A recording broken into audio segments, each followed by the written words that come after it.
Hello and welcome. I am the Suit&Tie Dip&ChewGuy, and this is the number 58 short format dip review.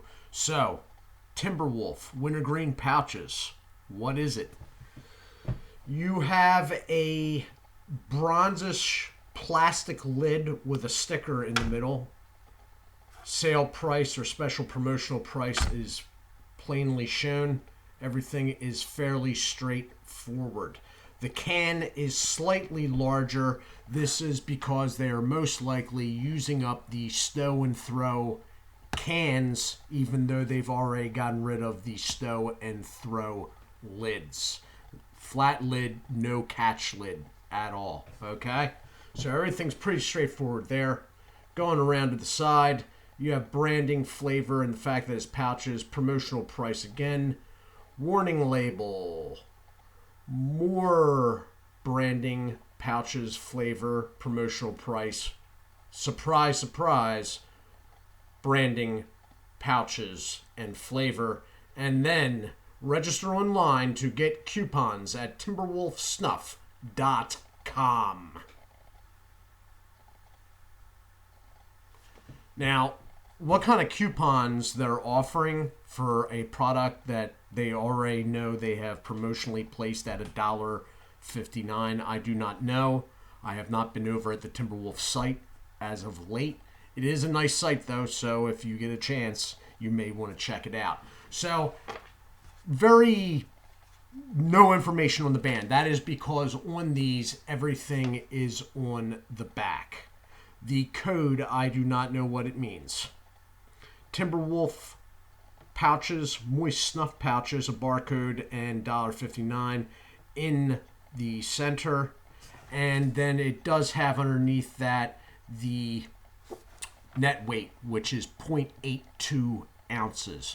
That is in line with U.S. Smokeless Tobacco Company products like Copenhagen pouches and Skull pouches. And then everything else goes around the outside of that sticker. Sales only allowed in the United States. Underage sale is prohibited, and this is a product of the Pinkerton Tobacco Company of Owensboro, Kentucky. I'm going to cut into it. These cans have 15 pouches to a can, sort of like Copenhagen and Skull. All right, so if you're taking 2 pouches at a time, it leaves you an odd one. Not ideal, but whatever. That is one thing that American Snuff gets right with the Kodiak single pouch product and the Grizzly pouches. And we are open, and TimberWolf Wintergreen. And it stands out as such to me because I just did the long cut not too long ago. In the can, that is what you're looking at. They are light tan pouches. They are not brown pouches like American Snuff products. They are naturally stained by the tobacco that is put in them. The darker spots is where moist tobacco is coming in full contact with the pouch material. So moisture level is really, really good. These things are really, really moist. That works for me. They're fairly plump. They're a good size. I mean, they're not skipping out or skimping out on anything because it's $1.59. It's a fairly good size. It is in line with American Snuff Company and U.S. Smokeless products. So I'm going to throw 2 in and hit the pause button, and I will be back in a moment.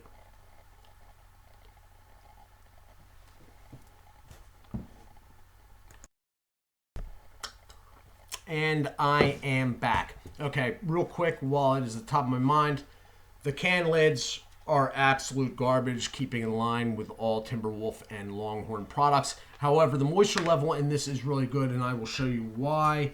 If you can see that on the lid, there's actually moisture sitting on the inside of the lid. So the packaging is not great.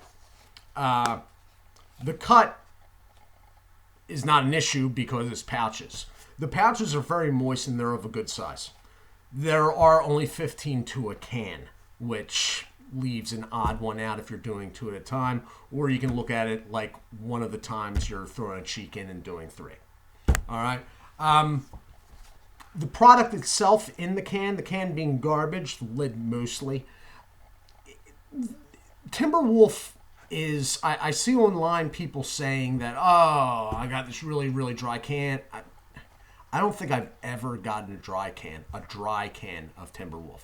In that respect, Pinkerton does a better job with TimberWolf than Skoal and basically one-offs on every other company that I can think of with the exception of Stoker's. I've never got a dry can of Stoker's.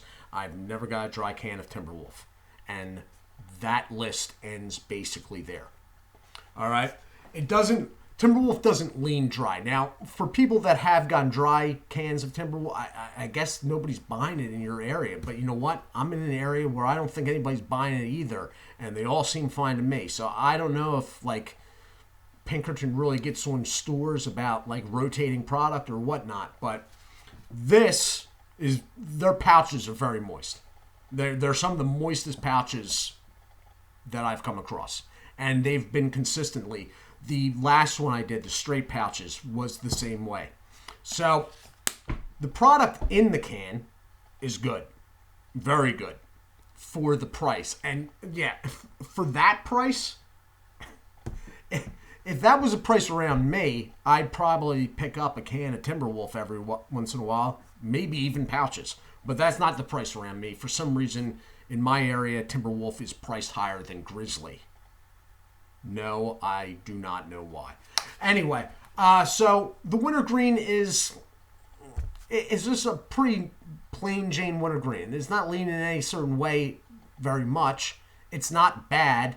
It doesn't have too much of a mouthfeel. Not for a wintergreen. There is something, but for a wintergreen, it's pretty low.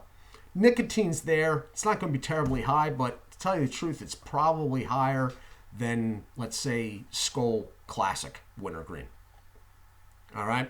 So this has been the short format review of TimberWolf Wintergreen Pouches. Dun, dun, dun, dun.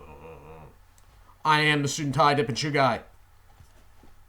Do take care of yourselves, and as always, God bless.